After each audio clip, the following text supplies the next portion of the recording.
বহুত দিনৰ পৰা বাইকখন এনেই পৰি আছে লৈ যাবা হ'ব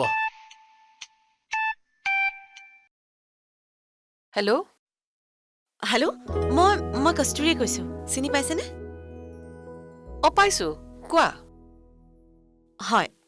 নিধিক যদি বোৱাৰী কৰিব বিচাৰে তেন্তে পলম নকৰিব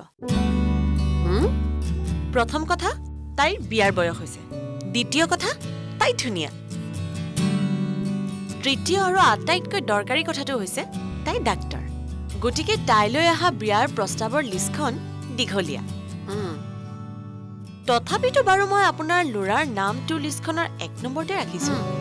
হ'ব দিয়া এতিয়া তুমিয়ে কোৱাচোন মই কি কৰিম আপুনি আৰু আপোনাৰ ল'ৰাই সোনকালে ছোৱালী চাবলৈ আহক হ'ব দিয়া আমি কাইলৈ গৈ আছো বঢ়িয়া মানে কি জানে নিধি সোনকালে বিয়া দিব পাৰিলেহে মাহঁতে মোৰ কথা চিন্তা কৰিব নহ'লে যে মোক এতিয়াও সৰু ছোৱালী বুলি ভাবি থাকে বাৰু কাইলৈ আহিব দে ৰাখিছো হ'ব কি ছোৱালীও এজনী ক'ত কি কথা ক'ব লাগে তাকো নাজানে য়েছ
ধৰা পৰিলে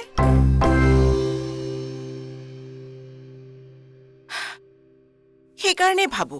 পাকঘৰত মিঠাই থলে কেনেকৈ নাইকিয়া হৈ যায় আজিহে গম পালো মিঠাই খোৱা মেকুৰীৰ ৰহস্য ডাক্তৰে এইকেইদিন মোৰ চুগাৰটো কণ্ট্ৰল হৈ থকা বুলি কৈছে সপ্তাহত মই 2-এটা মিঠাই খাব পাৰো হয় নেকি বৰ ভাল কথা ফোন এটা কৰক না ময়ো শুনো নাই তেওঁ এতিয়া বিজি আছে চাগে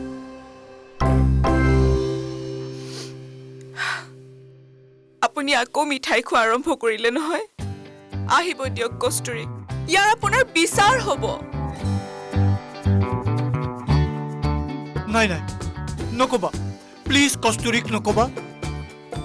ড্ৰামাবাজ কেতিয়াবা আহে আপোনাৰ ছোৱালী ঘৰলৈ তাইতো নিধিৰ বিয়াতেই ব্যস্ত গম পায় নে নাপায়